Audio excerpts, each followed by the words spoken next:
गुरुदेवो महेश्वरा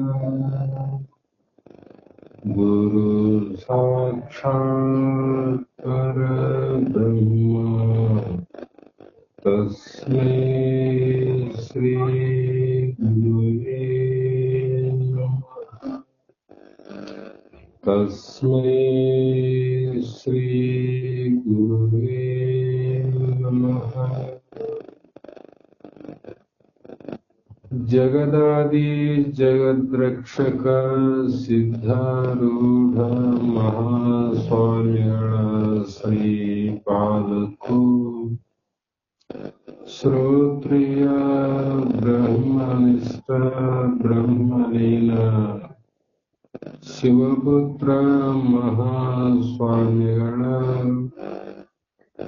ನುಡಿದಂತೆ ನಡೆದು ನೇರ ನಿಷ್ಠುರವಾದಿಗಳಾದ ಬ್ರಹ್ಮಲೀನ ಸದ್ಗುರು ಬಸವಾನಂದರ ಶ್ರೀಪಾದಗಳಿಗೂ ಅನಂತ ದೀರ್ಘ ದಂಡ ಪ್ರಣಾಮಗಳನ್ನು ಸಮರ್ಪಿಸುತ್ತ ಸದ್ಗುರು ಸಿದ್ಧಲಿಂಗಪ್ಪ ತಾತ ಕಪಗಲ್ ಇವರನ್ನು ಮನದು ಪೂಜಿಸುತ್ತ ತಮ್ಮೆಲ್ಲರಿಗೂ ವಂದಿಸುತ್ತ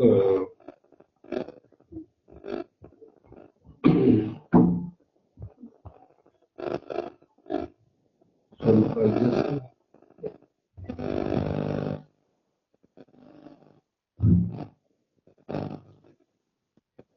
ಶ್ರಾವಣ ಮಾಸದ ಅಂಗವಾಗಿ ಹಮ್ಮಿಕೊಂಡ ಸೈಡಿನ ಕಡೆ ಮಾಡಿ ಜ್ಯೋತಿ ಬೆಳಗುತ್ತದೆ ಎನ್ನುವ ಗ್ರಂಥಕ್ಕೆ ಕಾರಣೀಭೂತರಾದ ಶ್ರೀಮನ್ ನಿಜಗುಣ ಯೋಗಿಗಳ ಶ್ರೀ ಚರಣಕ್ಕೂ ಅನಂತ ದೀರ್ಘ ದಂಡ ಪ್ರಣಾಮಗಳನ್ನು ಸಮರ್ಪಿಸುತ್ತ ಗ್ರಂಥದಲ್ಲಿ ಪ್ರವೇಶವಾಗೋಣ. ನಿನ್ನೆಯ ದಿನ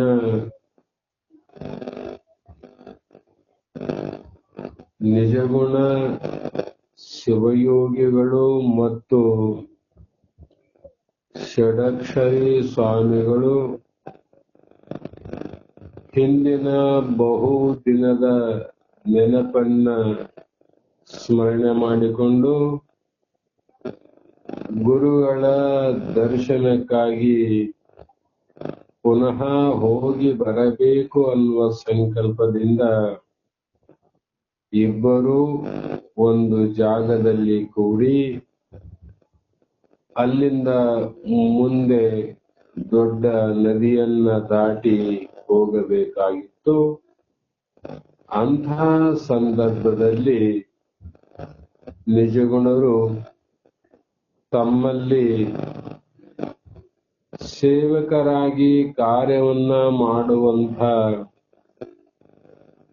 ಯಾವ ಅಸ್ತ ಅಣಿಮಾದಿ ಸಿದ್ಧಿಗಳ ಶಕ್ತಿಯನ್ನ ಒಂದು ಸಲ ಪರೀಕ್ಷೆ ಮಾಡಿ ನೋಡೋಣ ಅನ್ನುವಂತ ಭಾವದಿಂದ ಎಲ್ಲರೂ ನದಿಯನ್ನ ದಾಟಿ ಹೋಗುವಂತ ಮಾರ್ಗವನ್ನ ಬಿಟ್ಟು ಯಾರೂ ದಾಟಲಿಕ್ಕೆ ಪ್ರಯತ್ನ ಮಾಡದಂತ ಒಂದು ಹಾದಿ ಮಾರ್ಗವನ್ನ ಹುಡುಕಿ ಆ ತುಂಬಿದ ನದಿಯಲ್ಲಿ ಅವರಿಬ್ಬರು ಹೋಗುವಂತ ಪ್ರಸಂಗದಲ್ಲಿ ಆಶ್ಚರ್ಯಕರವಾದ ಘಟನಾವಳಿಗಳು ನಡೆದು ಹೋದವು. ಕಾರಣ, ಅವರು ನೀರಿನಲ್ಲಿ ಪಾದವನ್ನ ಇಟ್ಟಾಗ, ಹೆಜ್ಜೆಯನ್ನಿಟ್ಟಾಗ ಭೂಮಿಯ ಮೇಲೆ ಹೆಜ್ಜೆಯನ್ನಿಟ್ಟಂತೆ ನೋಡುವವರಿಗೆ ಆಶ್ಚರ್ಯಕರವಾಗಿ ಕಾಣ್ತಾ ಇತ್ತು. ನದಿ ತಾನು ದಾರಿ ಬಿಡ್ತಾ ಇತ್ತು.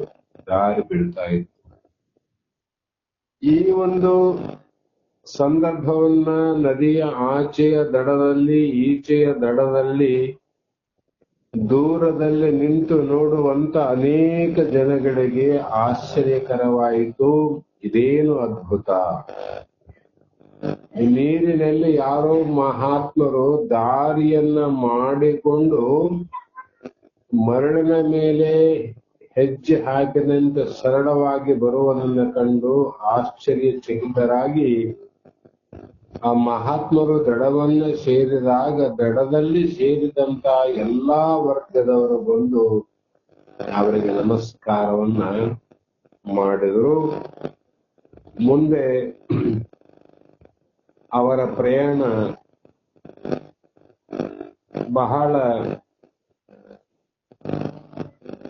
ದುಸ್ತರವಾಗಿ ಮತ್ತು ಸರಳವಾದಂತ ಪ್ರಯಾಣ. ಹಾಗಾಗಿ ನಿಜಗುಣರು ಆ ಭಕ್ತಿಯಿಂದ ನಮಸ್ಕಾರವನ್ನು ಮಾಡಿದಂತ ಎಲ್ಲಾ ಜನಗಳಿಗೂ ಒಂದು ಉಪದೇಶವನ್ನ ಮಾಡಿದರು. ನೀವೆಲ್ಲರೂ ಜೀವನದಲ್ಲಿ ಮುಂದೆ ಧರ್ಮ ಮಾರ್ಗದಲ್ಲಿ ನಡೆಯಿರಿ. ಒಂದೇ ಮಾತು, ಅದಿರದ ಎರಡೇ ವಿಚಾರ. ಅವುಗಳನ್ನ ತಿಳಿಲಿಕ್ಕೆ ಅನಂತ ಶಬ್ದಗಳನ್ನ ಪ್ರಯೋಗ ಮಾಡ್ಯಾರ ಮಹಾತ್ಮ. ಧರ್ಮ ಮಾರ್ಗ ಅಂದ್ರೆ ಅದು ನೀತಿಗೂ ಅನ್ವಯಿಸ್ತದೆ, ಅದು ಎಲ್ಲದಕ್ಕೂ ಧರ್ಮ ಅನ್ನುವಂಥದ್ದು ಅತಿ ಮುಖ್ಯವಾದದ್ದು. ಆದರೆ ಇಲ್ಲಿ ಹೇಳುವಂತ ಧರ್ಮ ಅಂದ್ರೆ ಜ್ಞಾನ ಅಂತ. ನೀವೆಲ್ಲರೂ ಜ್ಞಾನ ಮಾರ್ಗದಲ್ಲಿ ಹೆಜ್ಜೆಯನ್ನು ಹಾಕ್ರಿ ಅಂತ ಬೋಧಿಸಿ ಅಲ್ಲಿಂದ ಮುಂದೆ ಹೊರಟ್ರು.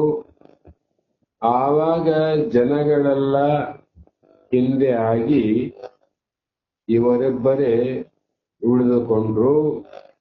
ಯಾರು ಅರಿಯದಂತೆ ಸುಲಭವಾಗಿ ನದಿಯನ್ನ ದಾಟಬಹುದಾಗಿತ್ತು, ಅದಕ್ಕೇಕೆ ಇಂಥ ಆಡಂಬರದ ಪ್ರದರ್ಶನವನ್ನ ಕೈಗೊಂಡಿರಿ ಅಂತ ಷಡಕ್ಷಗಳು ನಿಜಗುಣದಲ್ಲಿ ಕೇಳಿದ್ರು. ಸರಳವಾಗಿ ಹೋಗುವುದಾಗಿತ್ತಲ್ಲ, ಇಷ್ಟು ಆಡಂಬರದ ಕಾರ್ಯವನ್ನ ಮಾಡಿ ಹೋಗುವ ಅವಶ್ಯಕತೆ ಏನಿತ್ತು ಅಂದಾಗ, ಯಾರು ಅರಿಯದಂತೆ ದಾಟಬಾರದೆಂಬುದಕ್ಕಾಗಿಯೇ ಆ ಪ್ರದರ್ಶನವನ್ನ ಕೈಗೊಂಡ ನೋಡಿ. ಅದರಿಂದ ಎಷ್ಟೊಂದು ಜನ ಆಕರ್ಷಿತರಾಗಿ ಬಳಿಗೆ ಬಂದರು. ಅವರು ಬಂದ ಕಾರಣ ಅವರೆಲ್ಲರಿಗೂ ಕೂಡ ಧರ್ಮದ 4 ಹಿತವಾದ ವಚನದ ಉಪದೇಶವನ್ನು ಮಾಡ್ಲಿಕ್ಕೆ ಸಾಧ್ಯ ಆಗಿದೆ. ನಾವು ಆಡಂಬರದ ಕಾರ್ಯವನ್ನ ಮಾಡದೇ ಇದ್ರೆ ಯಾರು ನಮ್ಮ ಸಮೀಪ ಬರ್ತಿದ್ದಿಲ್ಲ. ಜನಗಳೇ ಬರದೇ ಇದ್ದಂತ ಪ್ರಸಂಗದಲ್ಲಿ ಅಷ್ಟೆಲ್ಲ ಜನಗಳಿಗೆ ಧರ್ಮದ ಉಪದೇಶವನ್ನ ಮಾಡಲಿಕ್ಕೆ ಆಗುತ್ತಿದ್ದೆ ಷಡಕ್ಷರಿ ಸ್ವಾಮಿಗಳೇ ಅಂತ ನಿಜವನ್ನು ಉತ್ತರ ಕೊಟ್ಟರು. ಆದರೂ ಶಿವಯೋಗ ಮಾರ್ಗ ಇದು ಅಲ್ಲವೆನಿಸುತ್ತದೆ ನಿಜಗುಣರೇ. ಶಿವಯೋಗ ಮಾರ್ಗದಲ್ಲಿ ಆಡಂಬರ ಇಲ್ಲ ಅಂದಾಗ ನೀವು ಹೇಗೆ ಆಡಂಬರದ ಕಾರ್ಯವನ್ನು ಮಾಡ್ತೀರಿ ಅಂತ ಅವರು ಅಂದಾಗ,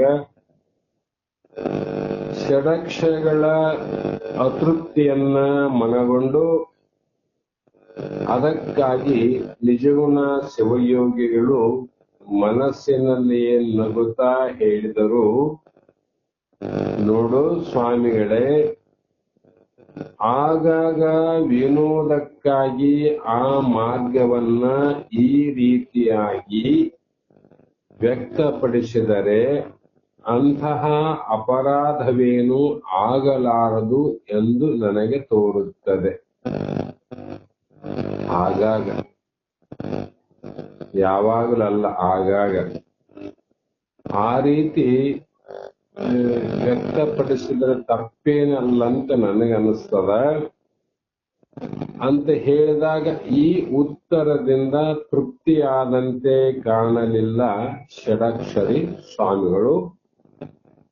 ಆದರೂ ನಿಜಗುಣರು ಆ ವಿಷಯವನ್ನು ಬಿಟ್ಟು ಮಾತನ್ನು ಬೇರೊಂದು ಕಡೆಗೆ ತಿರುಗಿಸಿ ಜೊತೆಯಲ್ಲೇ ಪ್ರಯಾಣವನ್ನ ಮುಂದುವರಿಸಿದರು. ಅಷ್ಟರೊಳಗ ಮಾರ್ಗದಲ್ಲಿ ಒಂದು ಊರು ಸಿಕ್ಕಿತು. ಅದನ್ನು ಪ್ರವೇಶಿಸಿ ಇಬ್ಬರು ನಡೆಯುತ್ತಾ ಇದ್ದರು. ಅಲ್ಲಿ ಲೋಹವನ್ನ ಕರಗಿಸಿ ಎರಕ ಹೊಯ್ಯುತ್ತಿರುವ ಕುಲುಮೆ ಒಂದು ಕಣ್ಣಿಗೆ ಬಿತ್ತು. ಕುಲುಮೆ ಅಂತ ಅಲ್ಲೇನ್ ಮಾಡ್ತಾರಂದ್ರ, ಲೋಹ ಅಂದ್ರೆ ಯಾವ್ದ ಕಬ್ಬಿಣ ಆಗಲಿ ಇನ್ನೊಂದಾಗಲಿ ಕರಗಿಸಿ ಮತ್ತೆ ಇನ್ನೊಂದಕ್ಕ ಹಾಕ್ತಾರೆ. 4 ಜನ ಅಲ್ಲಿ ಕೆಲಸದಲ್ಲಿ ತೊಡಗಿದ್ದರು. ಕುಲುಮೆಯಲ್ಲಿ ಬೆಂಕಿ ಕೆಂಪಾಗಿ ಆ ಲೋಹವನ್ನ ಕರಗಿಸ್ತಾ ಇತ್ತು ನೋಡ್ರಿ. ಬೆಂಕಿ ಏನ್ ಮಾಡ್ತದ, ಲೋಹವನ್ನ ಕರಗಿಸ್ತದ. ಅಲ್ಲಿ ಇನ್ನೊಂದು ಲೀಲೆಯನ್ನ ಕೈಗೊಳ್ಳಬೇಕು ಎಂಬ ಭಾವನೆ ನಿಜಗುಣರ ಮನಸ್ಸಿನಲ್ಲಿ ಬಂತು. ಮುಂದೆ ಹೋಗಿ ಅಲ್ಲಿ ಕೆಲಸ ಮಾಡುತ್ತಿದ್ದವರನ್ನ ಕುರಿತು, ಈ ತಮ್ಮ ಈ ದೇಹಕ್ಕೆ ಹಸಿವಾಗುತ್ತಿದೆ, ತಿನ್ನಲು ಏನಾದರೂ ಆಹಾರವನ್ನ ಕೊಡಿ ಎಂದು ಕೈಯೊಡ್ಡಿ ಬೇಡಿದರು. ಕುಲುಮೆಯಲ್ಲಿದ್ದಂತ ಜನಗಳಲ್ಲಿ ಹೋಗಿ, ದೇಹಕ್ಕೆ ಹಸಿವಾಗಿದೆ, ಏನಾದ್ರು ಕೊಡ್ರಿ. ಎರಕ ಹೊಯ್ಯುವ ಅಂಗಡಿಯ ಮುಂದೆ ಬಂದು ಆಹಾರಕ್ಕಾಗಿ ಕೈಯೊಡ್ಡಿದ ಸನ್ಯಾಸಿಯನ್ನು ಕಂಡು ಅವರಿಗೆ ನಗುವೇ ನಗು ಬಂತು. ಯಾಕ? ಅದು ಯಾವುದೇ ಒಂದು ಆಹಾರ ಪದಾರ್ಥವನ್ನ ಇಟ್ಟುಕೊಂಡಂತ ಒಂದು ಅಂಗಡಿಯೂ ಅಲ್ಲ, ಒಂದು ಹೋಟೆಲು ಅಲ್ಲ, ಒಂದು ಖಾನಾವಳಿಯೂ ಅಲ್ಲ, ಅಥವಾ ಗೃಹಸ್ಥಾಶ್ರಮದ ಯಾವುದೇ ಮನೆಯ ಮುಂದೆ ನಿಂತು ಅವ್ರು ಬೇಡಕತ್ತಿಲ್ಲ. ಎಲ್ಲಿ ಕೆಬ್ಬಣವನ್ನ ಕಾಯಿಸುವಂತ ಆ ಸಂದರ್ಭದಲ್ಲಿ ಅವರು ಬೇಡಿದಾಗ ಅವ್ರಿಗೆ ನಗು ಬಂತು. ಎಂತ ಹುಚ್ಚರಾರ ಇವ್ರಂತ. ಮತ್ತೆ ಅವರಲ್ಲೊಬ್ಬ ಇರ್ತಾರಲ್ಲ ವ್ಯಂಗ್ಯ ಮಾತಾಡೋರು, ಅವನು ಹೇಳ್ದ, ನೋಡಿ ಸ್ವಾಮಿ, ಬಹಳ ಹದವಾಗಿ ಕಾದಿರುವ ಈ ಲೋಹದ ರಸವೇ ಕೊಡುತ್ತೇವೆ, ಇದನ್ನು ಕುಡಿಯುತ್ತೀರಾ ಅಂತ ಒಬ್ಬನು ಕುಹಕ ಮಾಡಿದ. ನಮ್ಮಲ್ಲಿ ಇದೇ ಅದ, ಕಾದದ, ರಸ ಆಗ್ಯದ, ಕೊಡ್ತೇವಿ, ಇದನ್ನ ಹಾಲಂತನ ಆಗಲಿ ಕಬ್ಬಿನ ಹಾಲಂತನ ಆಗಲಿ ಕುಡದಿ ಅಂದಾಗ, ಆಗಲೇ ಅಣ್ಣ ಕೊಡು ಅದನ್ನೇ ಎಂದು ಗಂಭೀರವಾಗಿ ಹೇಳಿದರು ನಿಜಗುಣರು. ಯಾಕೆಂದರೆ ಏನು ಸಿಕ್ಕರೂ ಸೇವಿಸುವ ನೇಮ ನಮ್ಮದೊಂದು. ನೀವೇನು ಕೊಡ್ತಿದ್ದೀಪ, ನೀವು ಕೊಟ್ಟದ್ದನ್ನ ಸೇವನೆ ಮಾಡುವುದು ನಮ್ಮ ನೇಮ, ಒಂದು ವ್ರತ ಅದ. ಆ ಕಾರಣಕ್ಕ ನೀವು ಅದನ್ನೇ ಕೊಡ್ರಿ ಅಂತಂದಾಗ, ಅದನ್ನು ಕೇಳಿ ಅಲ್ಲಿ ಇದ್ದವರೆಲ್ಲರೂ ನಕ್ಕು. ಆದರೆ ಯಾರೂ ಅದನ್ನು ತಂದು ಕೊಡುವಂತೆ ತೋರಲಿಲ್ಲ. ಎಲ್ಲರೂ ಇವ್ರ ಮಾತು ಕೇಳಿ ನಕ್ರು, ಹುಚ್ಚಿದ್ದಂಗಾರಂತ. ಯಾವ ಮನುಷ್ಯ ಆದ್ರೂ ಕೂಡ ಮುಂದೆ ಬಂದು ಕೊಡಲಿಕ್ಕೆ ಪ್ರಯತ್ನ ಮಾಡೋದಿಲ್ಲ. ಅದರಂತೆ ಆ 4-6 ಜನರಲ್ಲಿ ನಕ್ಕರೇ ವಿನಃ ಅದನ್ನು ಕೊಡುವ ಪ್ರಯತ್ನ ಮಾಡಲಿಲ್ಲ. ಆಗ ಹಾಗೆ ಹಲ್ಲು ಬಿಟ್ಟರೆ ಪ್ರಯೋಜನವಿಲ್ಲ, ಹಾಕುವ ಯೋಗ್ಯತೆಯಾಗಲಿ ಧೈರ್ಯವಾಗಲಿ ಇದ್ದರೆ ಅದನ್ನು ತಂದು ಕೊಡಿ ಅಂತ ನಿಜಗೊಂಡು ಕೇಳಿದ. ಮತ್ತೆ ಹಂಗ ಹಲ್ಲು ಬಿಟ್ಟು ನಕ್ಕರ ಪ್ರಯೋಜನ ಏನಾಯ್ತಪ್ಪ? ಏನ್ ಕೊಡಬೇಕಂತ ಮಾಡಿಲ್ಲ, ಅದು ಕೊಡ್ರಿ. ಆ ಕೊಡುವಂತ ಧೈರ್ಯ ನಿಮ್ಮಲ್ಲಿರ್ಬೇಕು. ಧೈರ್ಯಶಾಲಿಯಾಗಿದ್ದರೆ ಅದನ್ನ ತಂದು ಕೊಡಿ ಅಂತ ಕಾರಣ.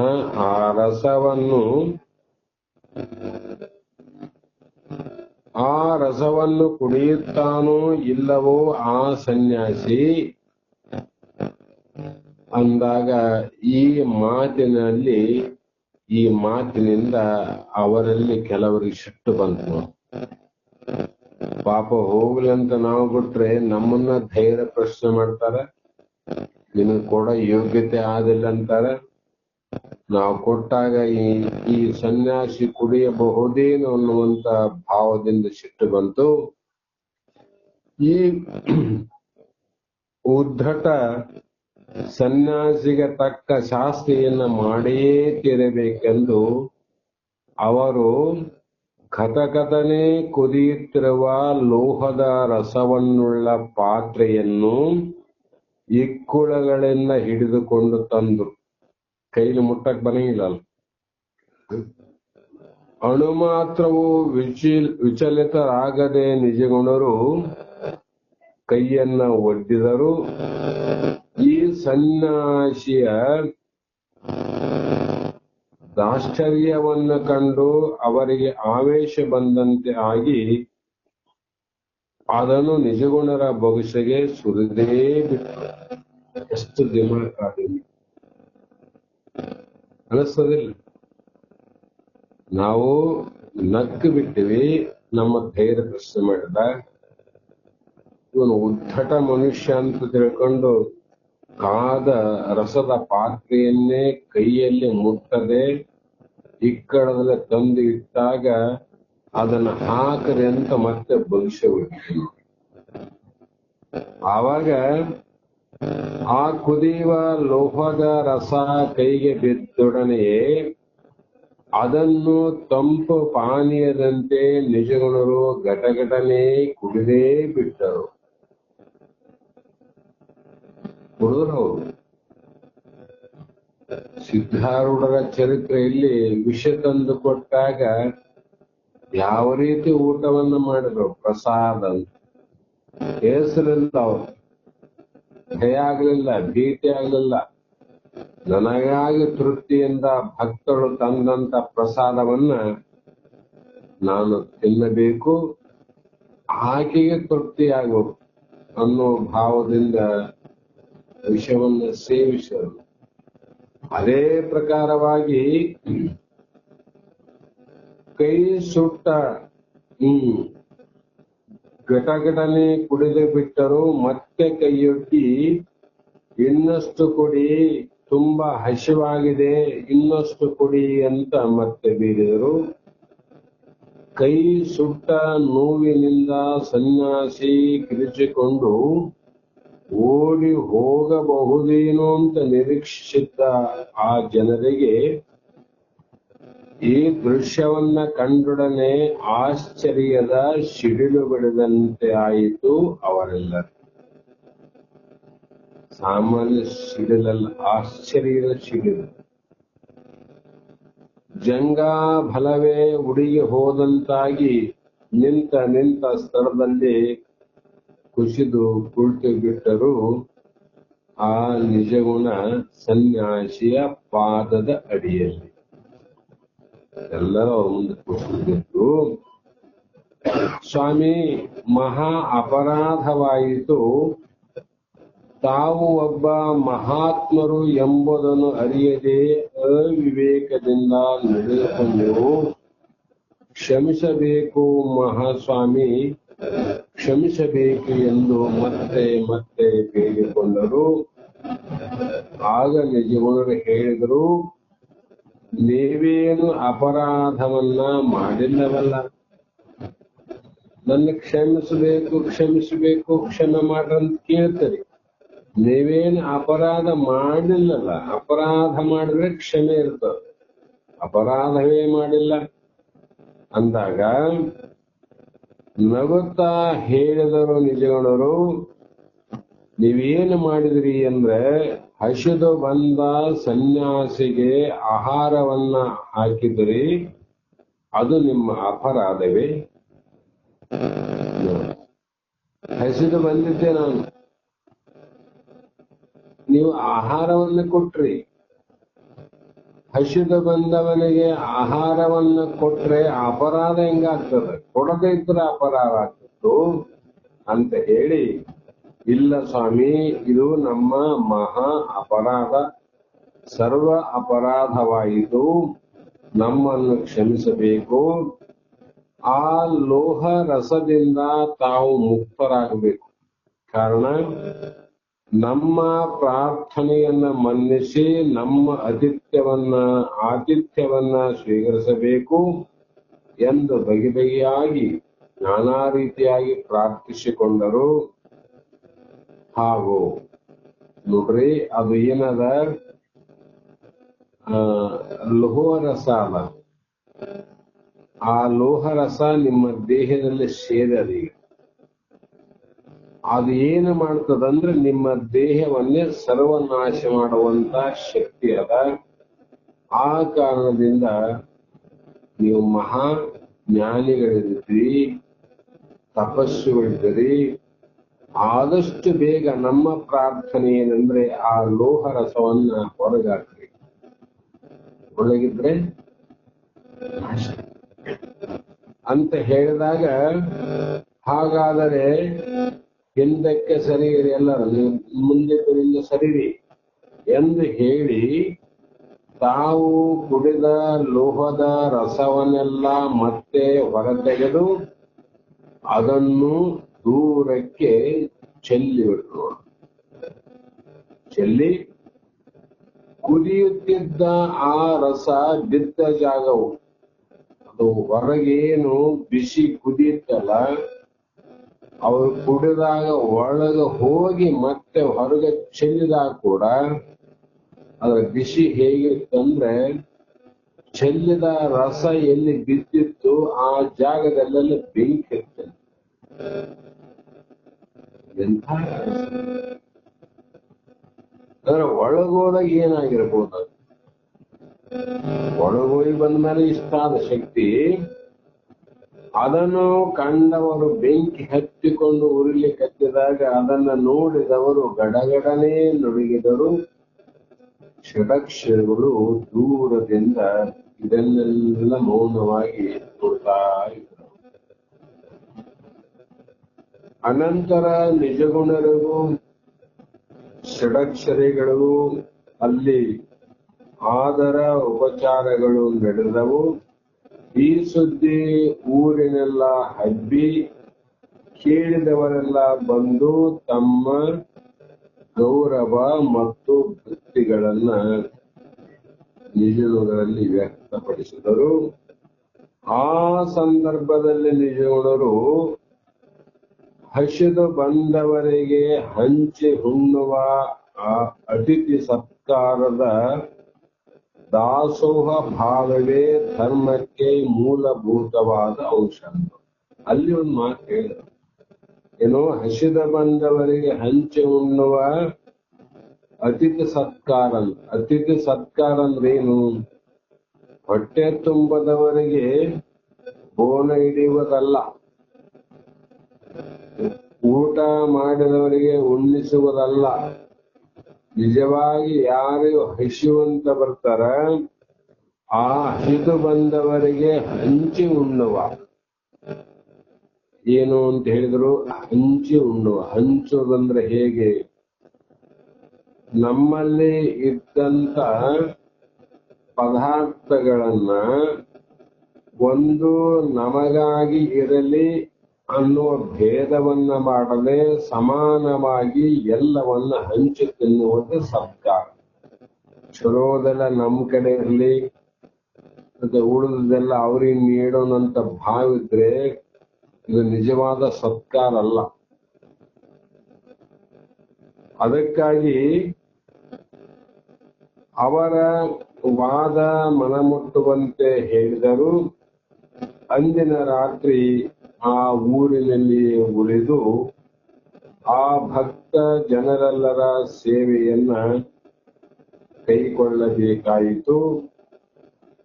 ನಂತರ ಮರುದಿನ ಪ್ರಯಾಣ ಮುಂದೆ ಸಾಗಿತು.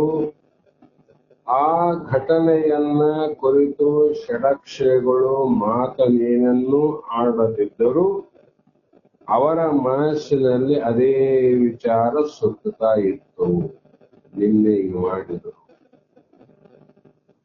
ಪಾದರಸವನ್ನು ಕುಡಿದು ಎಲ್ಲ ಮಾಡಿದ್ರಲ್ಲ, ಅದು ಹೇಳಕ ಕೇಳಕ ಮನಸ್ಸಿಲ್ಲ, ಆದ್ರ ಒಳಗೆ ಮಾತ್ರ ಅದೇ ವಿಚಾರ ಬರ್ತಿತ್ತು. ಶಂಭುಲಿಂಗನ ಬೆಟ್ಟದಲ್ಲಿದ್ದು ಕೃತಿಗಳ ರಚನೆಯನ್ನ ಕೈಗೊಂಡ ನಿಜಗುಣರಿಗೂ ಈ ನಿಜಗುಣರಿಗೂ ಇರುವ ಅಂತರವನ್ನು ಕಂಡು ಅವರಿಗೆ ಆಶ್ಚರ್ಯವಾಯಿತು. ಅಲ್ಲಿ ಹೇಗಿದ್ರು ಗ್ರಂಥಗಳನ್ನ ಬರೆಯುವಾಗ ಕೈಯಲ್ಲ ಪದ್ಧತಿ, ಪರಮಾನುಭವ ಬೋಧೆ, ವಿವೇಕ ಚಿಂತಾಮಣಿಯ ಪೂರ್ವ ತಯಾರಿ ಇರುವಾಗ ಅವರು ಯಾವ ರೀತಿ ಇದ್ರು, ಈಗ ಬಂದ ಮೇಲೆ ಈ ರೀತಿ ಆಗಿರಂದ್ರೆ ಆ ನಿಜಗುಣರಿಗೂ ಈ ನಿಜಗಳಿಗೂ ಸ್ವಲ್ಪ ದಿನದಲ್ಲೇ ಆದಂತ ವ್ಯತ್ಯಾಸಗಳನ್ನು ಕಂಡು ಬಹಳ ಆಶ್ಚರ್ಯ ಆಯ್ತು. ಷಡಕ್ಷಗಳ ಮನಸ್ಸಿನ ಈ ಭಾವನೆಗಳನ್ನ ಬಹುಶಃ ತಿಳಿದಿದ್ದ ನಿಜಗುಣರು ಬೇಕಂತಲೇ ಆ ವಿಷಯವನ್ನ ಎತ್ತದೆ. ಗೊತ್ತಿತ್ತು ಒಳಗೆ ಹಿಂಗೆ ಆಗಲ್ಲ, ಆದ್ರೆ ತಾವಾಗಿ ಎತ್ತಕೋಲಿಲ್ಲ. ಈ ಮುಗ್ಧ ಶಿವಯೋಗಿಗಳನ್ನು ಇನ್ನೂ ಹೆಚ್ಚಿನ ವಿಚಾರದ ತೊಡಕಿನಲ್ಲಿ ಸಿಕ್ಕಿಸುತ್ತೇನೆ ಎಂದು ಮನಸ್ಸಿನಲ್ಲಿಯೇ ನಗುತ್ತಾ ಸಾಗಿದರು. ಎಷ್ಟು ಜ್ಞಾನಿಗಳು ವಿಚಾರ ಹಿಂಗಿರ್ತಾವ, ಅವ್ರ ಮನಸ್ಸಿನಾಗ ಹಿಂಗೆ ಆದ, ಈಗ ಸತ್ಯ ಇದನ್ನೇ ಯೋಚನೆ ಮಾಡ್ತಿರ್ತಾರಂತ ಗೊತ್ತಿದ್ದು ಅವ್ರ ಆ ವಿಷಯ ಎತ್ತಕ್ ಹೋಗೋದಿಲ್ಲ. ಯಾಕಂದ್ರೆ ಇನ್ನೂ ಸ್ವಲ್ಪ ಕೌತುಕವಾದ ವಿಚಾರ ಬರ್ತಾವ ಅವ್ರಿಗೆ, ಇನ್ನೂ ಸ್ವಲ್ಪ ಅದ್ರ ಬಗ್ಗೆ ವಿಚಾರ ಮಾಡ್ತಾ ಮಾಡ್ತಾ ಮಾಡ್ತಾ ಹೋಗ್ತಿರ್ತಾರ. ಹಾಗಾಗಿ ನಿಜಗುಣರು ಕೂಡ ಈ ಶಿವಯೋಗಿಗಳನ್ನ ಇನ್ನೂ ಹೆಚ್ಚಿನ ವಿಚಾರಕ್ಕೆ ಹಚ್ಚೋಣಂತ ತಿಳ್ಕೊಂಡು ಅವ್ರ ಮನಸ್ಸಿನಲ್ಲಿ ಆ ವಿಷಯವನ್ನು ಎತ್ತದ ಹೋಗ್ತಿದ್ರು. ಅವ್ರು ಬೇಕಾದ್ರೆ ಆ ವಿಷಯ ಎತ್ತಬೇಕಂದ್ರೆ ಅವ್ರ ಮನೆ ಮಾಸ ಅನೇಕ ಊರುಗಳನ್ನ ದಾಟಿಕೊಂಡು ಅಂದು ರಾತ್ರಿ ವೇಳೆಗೆ ಒಂದು ಚಿಕ್ಕ ಹಳ್ಳಿಗೆ ಬಂದು ಊರಿನ ದೇವತೆಯಾದ ದ್ಯಾವಮ್ಮನ ಚಿಕ್ಕ ಗುಡಿಯನ್ನು ಬಿಟ್ಟರೆ ಆ ಊರಲ್ಲಿ ಮಠವಾಗಲಿ ದೇವಾಲಯವಾಗಲಿ ಕೊನೆಗೆ ಸ್ನಾನ ಪೂಜೆಗಳಿಗೆ ನೀರಿನ ಅನುಕೂಲವಾಗಲಿ ಇರಲಿಲ್ಲ ಆ ಊರಲ್ಲಿ.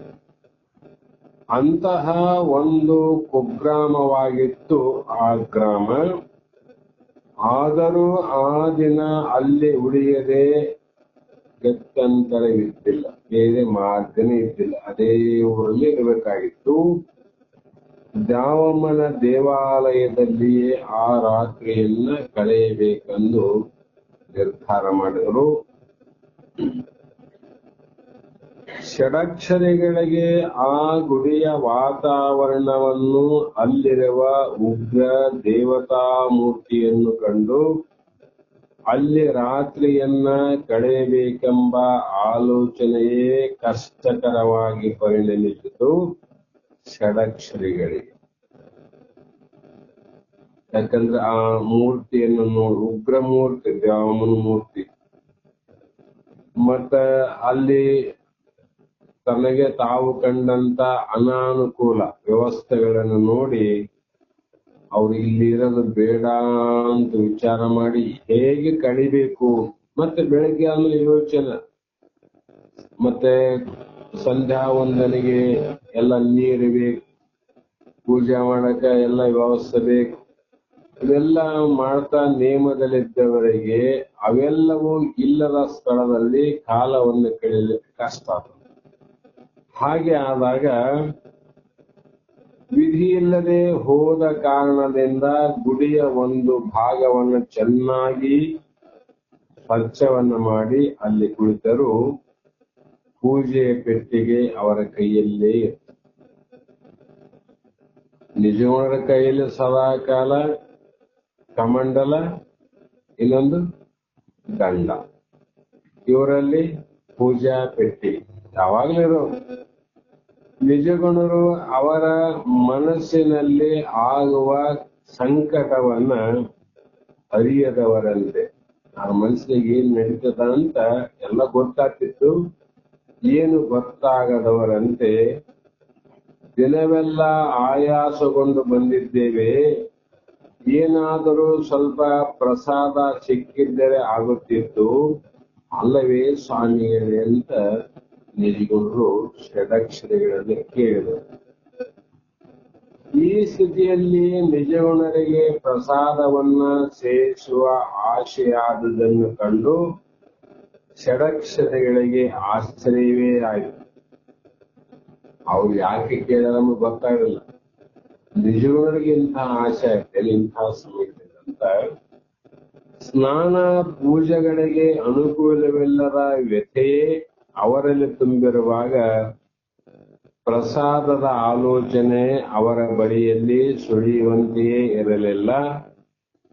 ಆದರೂ ನಿಜಗುಣರು ಇದಾವುದನ್ನು ಲೆಕ್ಕಿಸದವರಂತೆ ಬಹಳ ಸಂತೋಷ ಚಿತ್ತರಾಗಿ ಒಮ್ಮೆ ಗುಡಿಯನ್ನು ಸುತ್ತಿ ಬಂದರು. ನಂತರ ಗುಡಿಯಲ್ಲಿರುವ ದೇವತಾ ಮೂರ್ತಿಯನ್ನ ನೋಡಿದರು. ಈ ರಾತ್ರಿಯನ್ನ ಇಲ್ಲಿ ಕಳೆಯಬಹುದು, ಗುಡಿ ಅಚ್ಚುಕಟ್ಟಾಗಿದ್ದೆ ಬೇಕೆಂದೇ ಹೇಳಿದರು ನಿಜಗುಣರು ಷಡಕ್ಷರಿಗಳಿಗೆ. ಅವ್ರಿಗೆ ಇಲ್ಲದ ಮನಸ್ಸಿಲ್ಲ. ನಿಜಗುಣರು ಹೇಳ್ತಾರ, ಬಹಳ ಚಂದ ಅದಲ್ರಿ ಸ್ವಾಮಿಗಳೇ, ಇವತ್ತು ಇಲ್ಲೇ ಇದ್ದು ಹೋಗ್ಲಿಕ್ಕೆ ಬಹಳ ಯೋಗ್ಯವಾದ ಗುಡಿಗೆ ಬಂದೀವಿ ನಾವು ಅಂತ ಇವರು. ನಿಜಗುಣರ ಅಚ್ಚುಕಟ್ಟಿನ ಕಲ್ಪನೆ ಷಡಕ್ಷರಿಗಳಿಗೆ ಹಿಡಿಸಲಿಲ್ಲ. ಅಲ್ಲೇನ ಅಚ್ಚುಕಟ್ಟಾಗಿ ಆ ದೇವಾಲಯದಲ್ಲಿ ಬಿದ್ದಂತ ಧೂಳು ಹೊಡಿಲಿಕ್ಕೆ ಒಂದು ಬಾರಿಗೆ ಸಾಗಿಲ್ಲದಂತ ಸಂದರ್ಭದಲ್ಲಿ ಒಂದು ಕಡೆ ಹಸವನ್ನ ಮಾಡಿಕೊಂಡು ಪೂಜಾ ಪೆಟ್ಟಿಗೆಯನ್ನು ಇಟ್ಟು ಕುಂತಂತ ಷಡಕ್ಷರಿಗಳಿಗೆ ಇದು ಎಷ್ಟು ಸ್ವಚ್ಛ ಅದ ಅಂದಾಗ ಎಷ್ಟು ಬೇಸರ ಆಗಿರ್ಬೋದು ಅವ್ರಿಗೆ. ಆದರೂ ಕೂಡ ಏನನ್ನು ಹೇಳಲು ಇಚ್ಛಿಸದೆ ಸುಮ್ಮನೆ ಕುಳಿತಿದ್ದರು. ಅಷ್ಟರಲ್ಲಿ ಗುಡಿಯ ಕಡೆಗೆ ಇಬ್ಬರು ಬರುಗುತ್ತಿದ್ದನ್ನು ಕಂಡು ಅವರು ದ್ಯಾವಮ್ಮನ ಪೂಜಾರಿಗಳೆಂಬುದು ಹತ್ತಿರ ಬಂದ ನಂತರ ತಿಳಿಯಿತು. ಅವರ ಪ್ರಶ್ನೆಗೆ ನಿಜಗುಣರು ಉತ್ತರ ಕೊಟ್ಟು ತಾವು ಸನ್ಯಾಸಿಗಳೆಂದು ಈ ರಾತ್ರಿಯನ್ನ ಅಲ್ಲಿ ಕಳೆಯುವುದಾಗಿಯೂ ತಿಳಿಸಿದರು. ನೋಡು, ನಾವು ಸನ್ಯಾಸಿಗಳಪ್ಪ, ನೀವು ಪೂಜಾರಿಗಳಿರ್ಬೋದು, ನಿಮ್ಗೊಂದ್ ಮಾತು ಹೇಳ್ತೀವಿ, ನಾವು ರಾತ್ರಿ ಇಲ್ಲೇ ಮಲಗ್ತೀವಿ ಅಂತ ಹೇಳಿದಾಗ ಅನಂತರ ಪೂಜಾರಿಗಳು ದ್ಯಾವಮ್ಮನ ಮೂರ್ತಿಯ ಮುಂದೆ ದೀಪವನ್ನು ಹಚ್ಚಿ ಪೂಜೆಯನ್ನ ಮಾಡಿ ತಾವು ತಂದ ಆಹಾರವನ್ನ ನೈವೇದ್ಯ ಮಾಡಿ ಅದನ್ನು ತೆಗೆದುಕೊಂಡು ಹೋಗುವಾಗ ಒಂದು ಭಾವನೆ ಅವರಿಗೆ ಬಂದಿತು. ಸನ್ಯಾಸಿಗಳಿಗೆ ಕೇಳಿದರು, ಸ್ವಾಮಿ, ತಮಗೆ ಊಟವಾಗಿದೆ ಇಲ್ಲವೋ ತಿಳಿಯಲು ಈ ಪ್ರಸಾದವನ್ನ ತಾವು ತೆಗೆದುಕೊಳ್ಳುವುದಾದರೆ ತಮಗೆ ಕೊಟ್ಟು ಹೋಗುತ್ತೇವೆ ಅಂತ ಅವ್ರು ಹೇಳಿದರು. ಷಡಕ್ಷರಗಳು ಬಾಯಿ ಬಿಡುವುದಕ್ಕೆ ಮುನ್ನವೇ ನಿಜಗುಣರು ಆಗಲಿ ಕೊಡಿ, ನಮಗೆ ಅದರ ಅವಶ್ಯಕತೆ ಇತ್ತು ಎಂದು ಅದನ್ನು ಅವರಿಂದ ತೆಗೆದುಕೊಂಡ್ರು. ಅವರು ಹತ್ತ ಹೋದ ಮೇಲೆ ನಂತರ ಷಡಕ್ಷರಿಗಳು ಅಸಹನೆಯಿಂದ ಹೇಳಿದರು, ಅದೇಕೆ ನಿಜಗುಣರೇ ಅದಕ್ಕೆ ಕೈಯೊತ್ತಿದರಿ ಅಂತ ಕೇಳಿದ. ಅಸಹಭಾವನಿತ್ತು. ಆವಾಗ ಏನು ತಿಳಿಯದವರಂತೆ ಸಂತೋಷದಿಂದ ನಗುತ್ತಾ ನಿಜಗುಣರು, ಬನ್ನಿ ಸ್ವಾಮಿಗಳೇ, ಇಬ್ಬರಿಗೂ ಸಾಕಾಗುವಷ್ಟಿದೆ ಬನ್ನಿ ಅಂತ. ಇಬ್ರು ಸಾಕಾಗ್ತದ ಅಂದರೆ ನೀವದನ್ನು ತೆಗೆದುಕೊಳ್ಳುತ್ತೀರಾ? ನಂಬಲಾರದ ಆಶ್ಚರ್ಯದಿಂದ ಕೇಳಿದರು ಆ ಸ್ವಾಮಿಗಳು. ಇವೆಲ್ಲ ನಿಯಮ ನಿತ್ಯ. ಹೀಗೆಲ್ಲ ಪ್ರಸಾದವನ್ನು ಸ್ವೀಕಾರ ಮಾಡೋರು ಯಾರ್ಯಾರು ತಂದು ಕೊಟ್ಟ ಪ್ರಸಾದವನ್ನ ಕೈಯೊಡ್ಡಿ ಅದನ್ನ ತೆಗೆದುಕೊಳ್ಳುವುದು ಅಪರಾಧ ಅನ್ನುವಂಥದ್ದು ಷಡಕ್ಷರಿ ಸ್ವಾಮಿಗಳ ಭಾವದಲ್ಲಿತ್ತು. ಅವಾಗ ನಿಜಗುಂಡು ಹೇಳಿದ್ರು, ಅನಾಯಾಸವಾಗಿ ತಾನಾಗಿಯೇ ಸಿಕ್ಕಿರುವ ಪ್ರಸಾದವನ್ನೇಕೆ ಬಿಡಬೇಕು ಸ್ವಾಮಿಗಳೇ? ಇದು ಉಗ್ರ ದೇವತೆಯಾದರೂ ಇಂದಿನ ಪ್ರಸಾದ ಸಾತ್ವಿಕವಾದದ್ದು. ಆ ಪ್ರಸಾದ ಅನಂತ ರೀತಿ ಮಾಡ್ತಾರ ಉಗ್ರ ದೇವತೆಗಳಿಗೆ. ನೀವು ಹಂಗ ತಿಳ್ಕೊಂಡಿರ್ಬೋದು, ಬೇರೆ ಯಾವ ಪ್ರಸಾದ ಅಲ್ಲ. ಸಾತ್ವಿಕರು ಸ್ವೀಕಾರ ಮಾಡುವಂತ ಪ್ರಸಾದನೆ ಇದೆ ಅಂದ್ಮೇಲೆ, ಅದು ತಾನಾಗಿ ಇದ್ದಲ್ಲಿ ಸಿಕ್ಕದಂದ್ಮೇಲೆ ಅದನ್ನ ಯಾಕ ಬೇಡ ಅನ್ಬೇಕು ಅಂದಾಗ ಅದಕ್ಕೆ ಉತ್ತರವನ್ನ ಹೇಳಲಾರದೆ ಷಡಕ್ಷರಗಳು ಸುಮ್ಮನೆ ಆದ್ರು. ಆಗ ನಿಮ್ಮ ವ್ರತಕ್ಕೆ ನಾನೇಕೆ ಅಡ್ಡಿ ಬರಲಿ ಎಂದು ಆಹಾರವನ್ನ ತಿನ್ನತೊಡಗಿದರು. ಕಮಂಡಲುವಿನಲ್ಲಿ ಸ್ವಲ್ಪ ನೀರೇ ಅವರಿಗೆ ಸಾಕಾಯಿತು. ಅನಂತರ ಮಲಗುವ ಪ್ರಶ್ನೆ ಬಂತು. ಮಲಗುವ ಸ್ವಾಮಿಗಳೇ, ನೀವು ಇಲ್ಲಿ ಬನ್ನಿ, ಈ ಗರ್ಭಗೃಹ ಚಿಕ್ಕದಾದರೂ ಚೆನ್ನಾಗಿದೆ, ಮಲಗುವುದಕ್ಕೆ ಎಂದು ಕರೆದರು. ನಿಜಗುಣರು ಹೊರಗೆ ಇದ್ದಂತ ಷಡಕ್ಷರಿ ಸ್ವಾಮಿಗಳನ್ನ, ಬೇಡ ಬೇಡ, ನಾನು ಇಲ್ಲೇ ಇರುತ್ತೇನೆ, ನನ್ನ ವಿಷಯವನ್ನ ನೀನು ಚಿಂತಿಸಬೇಡ ಅಂತ ಷಡಕ್ಷರಗಳು ಹೇಳಿದರು. ಆಗ ನಿಜಗುಣರು ಮಲಗುವ ಸಿದ್ಧತೆಯನ್ನು ಮಾಡಿಕೊಂಡು ಗರ್ಭಗುಡಿಯ ಹೊಸ್ತಿಲಲ್ಲೇ ಅವರ ತಲೆಯ ದಿಂಬಾಯಿತು. ಕಾಲು ಚಾಚಿ ಮಲಗುತ್ತಾ ಅವರು ತಮ್ಮಷ್ಟು ತಾವೇ, ಹೇ ದ್ಯಾವಮ್ಮ, ನನ್ನ ಕಾಲುಗಳು ನೋಯುತ್ತಿವೆ, ಅವುಗಳಿಗೆ ಆಧಾರವಾಗಿ ಬಂದು ಅವುಗಳ ನೋವನ್ನ ನೀನು ಹೋಗಲಾಡಿಸು ಅಂತ ವಸ್ತ್ರ ತಲೆ ಕೊಟ್ಟಾರ. ಕಾಲು ಚಾಚಾರ ಯಾವ ಕೇಳ್ತ, ನೀನೇ ಬಂದು ಅದನ್ನು ಮಾಡು. ಆಗ ಷಡಕ್ಷರಗಳು ಅತ್ತ ನೋಡಿದರು. ಆವಾಗ ಇದ್ದಕ್ಕಿದ್ದಂತೆ ಆ ದ್ಯಾವಮ್ಮನ ಮೂರ್ತಿಯಲ್ಲಿ ಒಂದು ಹೆಣ್ಣು ಮೂರ್ತಿ ಮೂಡಿದಂತೆ ಗೋಚರವಾಯಿತು. ಅದು ನಿಜಗುಣರ ಕಾಲದ ಬಳಿ ಬಂದು ಕೂತಂತೆ ಆಗಿ ಅವರ ಸೇವೆಯನ್ನೇ ಆ ಸ್ತ್ರೀ ಮಾಡುತ್ತಿರುವಂತೆ ಷಡಕ್ಷರಗಳಿಗೆ ತೋರಿತು. ನೋಡಿ, ಮೂರ್ತಿಯಲ್ಲಿ ಒಬ್ಬ ಸ್ತ್ರೀ ಬಂದು ಅವರ ಕಾಲ ಬಳಿಯಲ್ಲಿ ಕುಂತು ಅವರ ಕಾಲ ಪಾದ ಸೇವೆಯ ಉಪಚಾರ ಮಾಡುವಂತೆ ಕಂಡಿತು. ಆಗ ಷಡಕ್ಷರಿ ಸ್ವಾಮಿಗಳಿಗೆ ಆಶ್ಚರ್ಯವಾಯಿತು. ಓಹೋ, ಎಲ್ಲ ವಿದ್ಯೆಗಳನ್ನು ಬಲ್ಲವನು ಈ ಶಿವಯೋಗಿ. ಈ ನಿಜಗುಣ ಬರೀ ಯಾವುದೇ ಒಂದು ವಿದ್ಯೆಯನ್ನ ಬಲ್ಲವನಂತ ನಾನು ತಿಳ್ಕೊಂಡಿದ್ದೆ.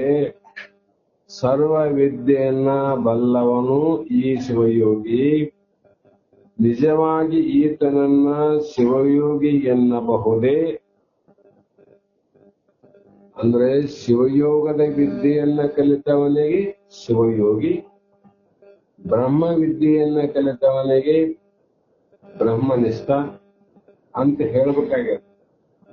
ಆದ್ರೆ ನಾನು ನೋಡ್ತೀನಿ, ಇವನಿಗೆ ಶಿವಯೋಗದ ಆ ಅದ್ವೈತ ಸಿದ್ಧಾಂತ ಕೊನೆಯ ನಿಲವನ್ನ ಗೊತ್ತು ಅಂತ ನಾ ತಿಳ್ಕೊಂಡಿದ್ದೆ. ಎಲ್ಲ ವಿದ್ಯೆಗಳು ಗೊತ್ತಾಗಿದೆ ಅಂದಾಗ ಇಂದ್ರಜಾಲ ವಿದ್ಯೆಯನ್ನೆರೆತು ಅದನ್ನು ಬಳಸಿಕೊಳ್ಳುವವನು ಶಿವಯೋಗಿ ಎನ್ನಿಸಿಕೊಳ್ಳುತ್ತಾನೆ. ಷಡಕ್ಷರಲ್ಲಿ ಬಂತು ಇಂದ್ರಜಾಲ ಮಹೇಂದ್ರ ಜಾಲ ಇವನ್ನ ಬಳಕೆ ಮಾಡಿಕೊಳ್ಳುವವನು ಶಿವಯೋಗಿ ಅಂತ ಅಂತಾರೇನು? ಹಾಗಾದರೆ ಇದುವರೆಗೂ ನಾನು ಕಂಡ ಈತನ ಶಿವಯೋಗ ಸಾಧನೆ ಅದೆಲ್ಲವೂ ವ್ಯರ್ಥ ಅಂದ್ಬಿಟ್ಟು. ಎಲ್ಲ ವ್ಯರ್ಥೇನು? ಮುಂತಾಗಿ ಮನದಲ್ಲಿ ಆಲೋಚಿಸುತ್ತಿದ್ದ ಷಡಕ್ಷಗಳ ಮನಸ್ಸಿಗೆ ನಿಜಗುಣರ ವ್ಯಕ್ತಿತ್ವ ಬಿಡಿಸಲಾಗದ ಒಂದು ಒಗಟಾಗಿ ಪರಿಣಮಿಸಿತು. ಅಲ್ಲಿ ನೋಡಿದ್ರೆ ನಿಜವಾದ ಶಿವಯೋಗಿ, ಇಲ್ಲಿ ನೋಡಿದ್ರೆ ಶಿವಯೋಗಿಯಲ್ಲಿ ಇರಬಾರದಂತ ಎಲ್ಲಾ ವಿದ್ಯೆ ಇವನಲ್ಲಿ ಆವಂದ್ರೆ ಇವನು ಶಿವಯೋಗಿ ಹೇಗಾಗ್ತಾನ? ಈಗ ನಿಜವಾಗಿ ಶಿವಯೋಗಿ ಅನ್ಬೇಕು ಅಥವಾ ಅಲ್ಲ ಅನ್ಬೇಕು? ಎರಡರಲ್ಲೊಂದು ನಿಶ್ಚಯ ಮಾಡ್ಬೇಕಲ್ಲ. ಆಗ ಆ ವಿಚಾರ ಒಗಟಾಗಿ ಪರಿಣಮಿಸಿ ಹೇಗೋ ಗುರುಗಳ ಬಳಿಗೆ ಹೋಗುತ್ತಿರುವುದರಿಂದ ಹೆಂಗೂ ನಾವು ಗುರುಗಳಲ್ಲಿ ಹೊರಟಿವಲ್ಲಯ್ಯ, ಅವರ ಬಳಿಯಲ್ಲಿಯೇ ಇದನ್ನೆಲ್ಲ ನಿವೇದಿಸಿ ಇದೆಲ್ಲವನ್ನ ಹೇಳಿ ನನ್ನ ಮನಸ್ಸಿನಲ್ಲಿ ಉದ್ಭವವಾದ ಸಂದೇಹವನ್ನ ಪರಿಹಾರ ಮಾಡಿಕೊಳ್ಳಬೇಕು ಅಂತ ಮನಸ್ಸಿನಲ್ಲಿ ನಿರ್ಣಯವನ್ನು ಮಾಡಿದ್ರು. ಅಲ್ಲಿಗೆ ಹೋಗ್ತಲ್ಲ, ನನಗಂತೂ ಅರ್ಥ ಆಗ್ತಿಲ್ಲ. ಗುರುಗಳಲ್ಲಿ ಕೇಳಿದ್ರೆ ಎಲ್ಲ ಹೇಳ್ತಾರಲ್ಲ, ಅಲ್ಲೇ ನಿಶ್ಚಯ ಮಾಡೋದು ಅಂತ. ಮರುದಿನ ಈ ವಿಷಯದ ಪ್ರಸ್ತಾಪವೇ ಇಲ್ಲದೆ ಬೇರೆ ಬೇರೆ ವಿಷಯಗಳ ಮಾತುಕತೆಗಳಲ್ಲಿ ಪ್ರಯಾಣ ಸಾಗ್ತಾ ಇತ್ತು. ನಿಜಗುಣರು ತಮ್ಮ ಅಗಾಧವಾದ ಯೋಗ ಶಕ್ತಿಯಲ್ಲಿ ಅಲ್ಲೊಂದು ಇಲ್ಲೊಂದು ಅಣುವನ್ನು ಪ್ರದರ್ಶನ ಮಾಡ್ತಾ ಹೋಗ್ತಿದ್ರು. ಅದರಿಂದ ನಿಷ್ಠಾವಂತ ಶಿವಯೋಗಿಗಳಾದ ಷಡಕ್ಷರಿಗಳ ಮೇಲಾಗುವ ಪರಿಣಾಮವನ್ನ ಗಮನಿಸುವ ವಿನೋದಿತ್ತವರಲ್ಲಿ. ಅವ್ರು ಯಾವ್ದು ಮಾಡಬೇಡ ಅಂತ ಇವ್ರು ಮಾಡ್ಕ್ಯಾಂತ ಹೋದಂಗೆಲ್ಲ ಅದು ವಿನೋದ ಆಗ್ತಿರ್ತದೆ. ಅವರ ಮನಸ್ಸಿನಲ್ಲಿ ಏನೇನು ಆಗ್ತವ, ಯಾವ್ಯಾವ ಭಾವ ಆಗ್ತದ, ಯಾವ್ಯಾವ ತಮ್ಮ ವಿಚಾರಗಳನ್ನ ಬಯಲಿಗೆ ವ್ಯಕ್ತಪಡಿಸ್ತಾರ, ಅವೆಲ್ಲ ಪರೀಕ್ಷೆ ಮಾಡ್ತಾರ ಬಲ್ಲ ಏನಂತ ನೋಡೋದಕ್ಕೆ. ಹಾಗೆ ಅವರು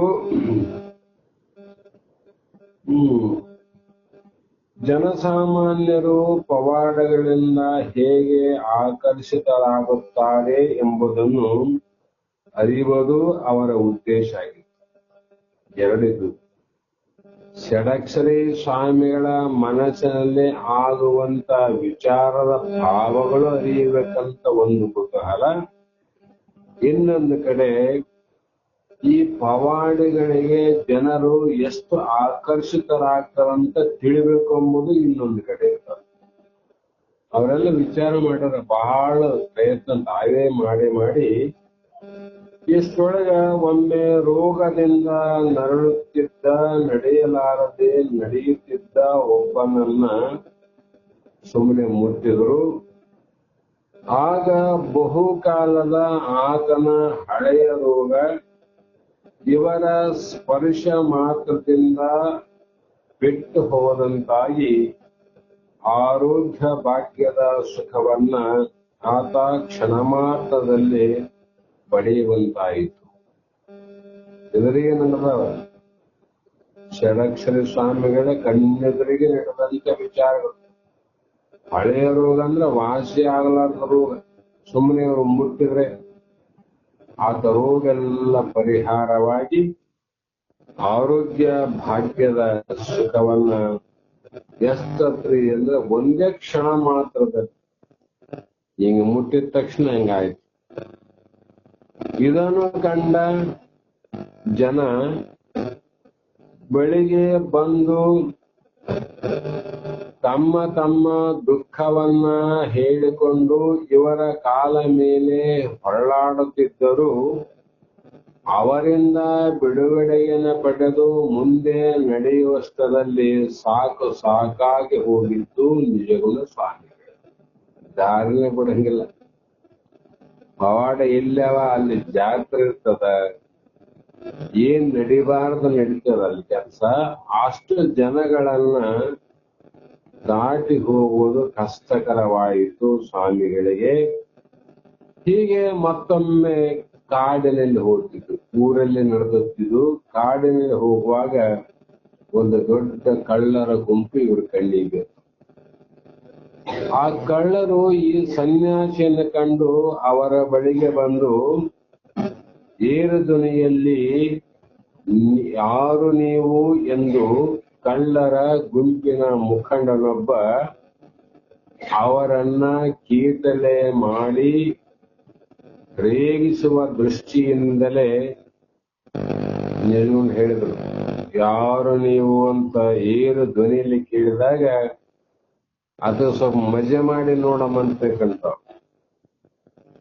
ಆವಾಗ ಯಾರು ನೀವಂದಾಗ ನಾನು ನಿಮ್ಮಪ್ಪ ಕಳ್ಳರ ಕಳ್ಳ ಎಂದು ನಕ್ಕೆ ಬಿಟ್ರು ಅವ್ರು. ನಾನು ಒಬ್ಬ ಕಳ್ಳರ ಕಳ್ಳ ಅಂದ್ರೆ ನಿಮ್ಮ ಅಪ್ಪ ಅಂತ.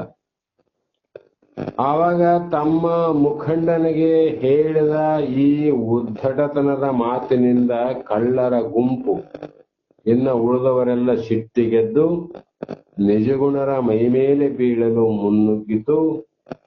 ಅವರಲ್ಲಿ ಒಬ್ಬ ಬಂದು ನಿಜಗುಣರ ಕೈ ಹಿಡಿದನೋ ಇಲ್ಲವೋ ನಿಜಗುಣರ ಆಕಾರ ಮುಗಿಲೆತ್ತರಕ್ಕೆ ಬೆಳೆದಂತೆ ತೋರಿತು. ಆ ಕಳ್ಳನಿ ಕೈ ಹಿಡಿಬೇಕಂತ ಬಂದ, ಹಿಡಿದನೋ ಬಿಟ್ಟನೋ ಗೊತ್ತಿಲ್ಲ, ಕೈ ಸಿಕ್ಕದಿಲ್ಲ ಗೊತ್ತಿಲ್ಲ. ಆದರೆ ಅವರ ದೇಹ ಮುಗಿಲೆತ್ತರ ಬೆಳೆದಂತಾದಾಗ ಅವ್ರ ಕೈ ಇವನಿಗೆ ಅನ್ಸಿತ್ತು, ಸಿಗೋದಿಲ್ಲ.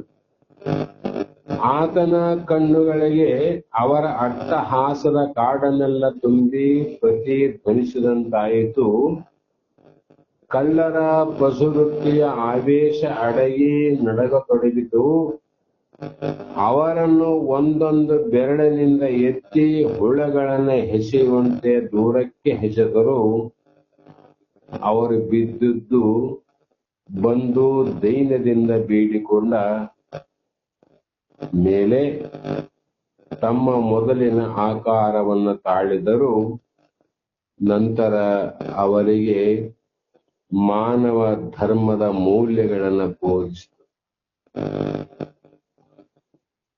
ಅವರು ಎಲ್ಲಿ ಮತ್ತೆ ತಪ್ಪಾಯ್ತು ಅಂತ ಬೇಡತನ ಅವ್ರು ಎಲ್ಲೆಲ್ಲೋ ಬಿದ್ದು ಹೋಗಿದ್ರು. ಅವರು ಬೇಡಿಕೊಂಡಾಗ ಮತ್ತೆ ಮೊದಲಿನ ರೂಪವನ್ನು ತಾಳಿ ಅವರಿಗೆ ಈ ಪಶುಗಳ ವ್ಯವಹಾರವನ್ನ, ಪ್ರಾಣಿ ಪಕ್ಷಿಗಳ ಮೃಗಜಾತಿಗಳ ವ್ಯವಹಾರವನ್ನು ನೀವು ಮಾಡಬೇಡ್ರಿ, ಮಾನವ ಧರ್ಮವನ್ನ ಬೋಧಿಸಿ ನೀವು ದುರ್ಮಾರ್ಗದಿಂದ ಸನ್ಮಾರ್ಗವನ್ನ ಹಿಡಿರಿ ಅಂತ ಹೇಳಿದ್ರು. ಹೀಗೆ ಮತ್ತೆ ಇನ್ನೊಂದು ರಾತ್ರಿ ಆ ಅರಣ್ಯದ ಮಧ್ಯದ ಮರದ ಬುಡದಲ್ಲಿ ಇವರು ಮಲಗಬೇಕಾಯಿತು. ಮಧ್ಯರಾತ್ರಿ ನಿಜಗುಣರು ಷಡಕ್ಷರಗಳನ್ನ ಕರೆಯುತ್ತಿರುವುದು ಕೇಳಿಸಿತು. ನಿಜಗುಣರನ್ನ ಷಡಕ್ಷರಗಳು ಕರೆದ್ರು, ಗಿಡದ ಬಡಕ ಮಲಗಿದ್ರು. ಷಡಕ್ಷರಗಳು ಕಣ್ತೆರೆದು ನೋಡಿದರು. ಆ ಮಬ್ಬು ಬೆಳಕಿನಲ್ಲಿ ಅವರು ಕಂಡ ದೃಶ್ಯ ಅವರಿಗೆ ಚಕಿತವಾದಂತಾಯಿತು. ಒಂದು ಹೆಬ್ಬಾವು ನಿಜಗುಣರನ್ನು ಕಾಲು ಕಡೆಯಿಂದ ಹಿಡಿದು ನುಂಗುತ್ತಾ ಬರುತ್ತಿತ್ತು. ಹೆಬ್ಬಾವು ಕಾಲಿನಿಂದ ಕಾಲು ನುಂಕ್ಯಾ ಅಂತ ಬರ್ತಿತ್ತು. ಇದರಿಂದ ನಿಜಗುಣರನ್ನ ಬಿಡುಗಡೆಗೊಳಿಸುವುದು ಹೇಗೆಂದು ಷಡಕ್ಷರಿ ಸ್ವಾಮಿಗಳು ಚಿಂತಾಕ್ರಾಂತರಾಗಿ ಆಲೋಚನೆಯಲ್ಲಿ ಮಗ್ನರಾದರು. ಅಷ್ಟರಲ್ಲಿ ನಿಜಗುಣರ ದೇಹ ಇದ್ದಕ್ಕಿದ್ದಂತೆ ಅಣುವಿನಂತಾಗಿ ಹಾವಿನ ಹೊಟ್ಟೆಯನ್ನು ಸೇರಿದೆ. ಸಣ್ಣ ಈ ದೊಡ್ಡದೇ ಬೆಲ್ಲ ಕಣ್ಣ ತಿನ್ನೋದ್ ಬದಲು ಒಂದ್ ಸಣ್ಣ ಕಾಳು ಹಾಕಿ ಗೊತ್ತಿಲ್ಲ ಹೆಂಗ್ ಗೊತ್ತದ ಹೊಟ್ಟೆಗೆ ಅಷ್ಟೇ. ಯಾಕಂದ್ರೆ ಅವ್ರು ಮೊದಲೇ ಹೇಳ್ಯಾರ ಅಣಿಮ ಮಹಿಮ ಲಗಿಮ ಜೈಮ ಈಶತ್ವ ವಿಷತ್ವ ಪ್ರಾಪ್ಯ ಪ್ರಾಕ್ರಮ್ಯ. ಇದು ಹನುಮಂತ ಮಾಡಿದ್ನಂತ ಗೊತ್ತು. ರಾಮಚಂದ್ರನ್ ಕೂಡ ಒಂದ್ಸಲ ಹೀಗೆ ಆಗಿತ್ತಂತ ಅವರ ಇದರಲ್ಲೇ ಬರ್ತಾವ. ಆಗ ಷಡಕ್ಷರಗಳು ಅಷ್ಟರಲ್ಲಿ ಹೊಟ್ಟೆಯನ್ನ ಸೇರಿತ್ತು. ಅಲ್ಲಿ ದೊಡ್ಡದಾಗಿ ಬೆಳೆದು ಒಳಗೋಗಿ ಮತ್ತೆ ದೊಡ್ಡದಾಗಿ ಹಾವಿನ ಹೊಟ್ಟೆಯನ್ನ ಸೀಳಿ ಹೊರಗೆ ಬಂದಿದ್ದು ಷಡಕ್ಷರಗಳು ಸಮಾಧಾನದ ನಿಟ್ಟುಸಿರು ಬಿಟ್ಟರು. ಒಳಗೋಗಿ ದೊಡ್ಡದಾದಾಗ ಸೀಳಬೇಕಲ್ಲ ಅದು. ಆ ದೃಶ್ಯವನ್ನು ನೋಡಿ ಇವ್ರಿಗೆ ಬೆರಗಾಯ್ತು. ಇನ್ನೊಂದು ದಿನ ನಡೆದ ಘಟನೆ ಬಹಳ ಪ್ರಮುಖವಾಗಿತ್ತು. ಅಂದು ಹುಲಿಯೊಂದು ನಿಜಗುಣರ ಯೋಗ ಶಕ್ತಿಯ ವಲಯಕ್ಕೆ ಸಿಕ್ಕು ತನ್ನ ಕೌರ್ಯವನ್ನ ಕಳೆದುಕೊಂಡಿತು. ಅಲ್ಲದೆ ಆ ಘಟನೆ ಅಂದು 4 ಜೀವಗಳನ್ನ ಉಳಿಸಿತು. ಅದು ನಡೆದುದು ಹೀಗೆ. ಒಂದು ದಿನ ಸಂಜೆ ವೇಳೆ ನಿಜಗುಣರು ಷಡಕ್ಷರಗಳು ಒಂದು ಹಳ್ಳಿಯನ್ನ ಬಿಟ್ಟು ಮುಂದೆ ಹೋಗ್ತಿದ್ರು. ಆ ರಾತ್ರಿ ಹಳ್ಳಿಯಲ್ಲೇ ಕಳೆದು ನಾಳೆ ಮುಂದೆ ಹೋಗೋಣ ಎಂದು ಷಡಕ್ಷರಗಳು ಹೇಳಿದರೂ ಕೇಳದೆ ನಿಜಗುಣರು ಇಲ್ಲ, ಈಗಲೇ ಈ ಊರನ್ನ ದಾಟಿ ಹೋಗಬೇಕು, ಬನ್ನಿ ಎಂದು ಅವರನ್ನ ಕರೆದುಕೊಂಡು ಕಾಡನ್ನ ಪ್ರವೇಶ ಮಾಡಿದರು. ಸೂರ್ಯ ಮುಳುಗಿ ಕ್ರಮೇಣ ಕತ್ತಲು ಹೆಚ್ಚಾಗ್ತಿತ್ತು. ಕಾಡು ದಟ್ಟವಾಗಿತ್ತು. ನಡೆಯುತ್ತಿದ್ದ ಬಂಡಿಯ ದಾರಿಯೇನು ಸುಗಮವಾಗಿದ್ದು ಬಂಡಿ ಹೆಚ್ಚಿದ್ದು. ದಟ್ಟವಾದ ಮರಗಳು ಎದೆ ನಡುಗಿಸುವಂತಹ ಭಯಂಕರ ಮೌನ ಕಾಡನ್ನು ವ್ಯಾಪಿಸಿ ಮಾರ್ಗವನ್ನ ದುರ್ಗಮವಾಗಿ ಮಾಡಿತ್ತು. ಕಾಡಿನಲ್ಲಿ ಮಾರ್ಗ. ಇಬ್ಬರು ಕತ್ತಲಲ್ಲಿ ಮೌನವಾಗಿ ನಡೆಯುತ್ತಿದ್ದರು. ಎಷ್ಟೋ ಹೊತ್ತು ಹಾಗೆ ನಡೆದ ಮೇಲೆ ಇದ್ದಕ್ಕಿದ್ದಂತೆಯೇ ದೂರದಲ್ಲಿ ಒಂದು ಮಿಣುಕು ದೀಪ ಕಾಣಿಸಿತು. ಕಾಡಿನ ಮಧ್ಯದಲ್ಲಿ ಮಬ್ಬುರಿಯುವಂತ ಒಂದು ಬೆಳಕು. ಸ್ವಲ್ಪ ಹೊತ್ತು ಹೋದಂತೆ ಜನರ ಮಾತಿನ ಧ್ವನಿಯೂ ಕೇಳಿ ಬಂತಲ್ಲಿ. ದೀಪ ಇತ್ತು, ಮೊದಲು ದೀಪ ಕಾಣಿತು, ಸಮೀಪ ಹೋದಂಗೆಲ್ಲ ಧ್ವನಿ ಕೇಳಿಸ್ತು. ಅಲ್ಲಿ ಸಮೀಪಕ್ಕೆ ಹೋಗಿ ನೋಡಿದಾಗ ಅಲ್ಲಿ ಒಂದು ಕಡೆ ಬಂಡಿಯೊಂದು ಅಚ್ಚು ಮುರಿದು ಬಿದ್ದಿತ್ತು. ಆ ಗಾಡಿಯಲ್ಲಿ ಇದ್ದವರಿಗೆಲ್ಲ ಕೆಳಗಿಳಿದು ನಿಸ್ಸಹಾಯಕರಾಗಿ ನಿಂತಿದ್ದರು. ಎತ್ತುಗಳು ಆ ಗಾಡಿಯ ಪಕ್ಕದಲ್ಲಿಯೇ ನಿಂತು ಮೆಲುಕನ್ನು ಹಾಕ್ತಿದ್ವು. ಏಕೆ, ಏನಾಯಿತು ಎಂದು ಕೇಳುತ್ತಾ ನಿಜಗುಣರು ಅವರ ಬಳಿಗೆ ಹೋದರು. ಬಂದವರು ಸನ್ಯಾಸಿಗಳೆಂದು ತಿಳಿದು ಧೈರ್ಯಗೊಂಡು ಅವರಲ್ಲೊಬ್ಬ ಹೇಳಿದ, ನೋಡಿ ಸ್ವಾಮಿ, ನಮ್ಮ ಗತಿ ಹೀಗಾಗಿ ಹೋಯಿತು. ದುಡುಕಿ ದುಡುಕಿ ನಾವು ಕೆಟ್ಟೆವು. ಹೀಗೆ ದುಃಖದ ಧ್ವನಿಯಿಂದ ಪ್ರಾರಂಭಿಸಿ ಎಲ್ಲವನ್ನ ಆತ ಹೇಳಕತ್ತ. ಏನ್ ಹೇಳ್ತಾನ ಅನ್ನುವುದನ್ನ ನಾಳೆಯ ದಿನ ನಾವು ನೀವು ವಿಚಾರವನ್ನ ಮಾಡೋಣ ಅನ್ನುವಂತ ಮಾತನ್ನ ಹೇಳಿ ಇವತ್ತಿಗೆ ಮಂಗಲವನ್ನ ಹೇಳೋಣ. ಮತ್ತು ನಾಳೆಯ ದಿನ ನಿಯಮನೀಯ ನಮ್ಮ ಶಿಷ್ಯ ಬಳಗದ ವೃಂದದಲ್ಲಿ ನಮ್ಮ ತಟ್ಟಿಯವರ ಕುಟುಂಬದವರಲ್ಲಿ ನಾಳೆ ಮದುವೆ ಇದೆ, ನಿಮ್ಗೆಲ್ಲರಿಗೂ ಗೊತ್ತಿದೆ. ಆ ಕಾರಣ ಬೆಳಗ್ಗೆನೆ ಅವ್ರದ್ದು ಅಕ್ಷತಾ ಕಾರ್ಯಕ್ರಮ ಅದ. ನಂತರ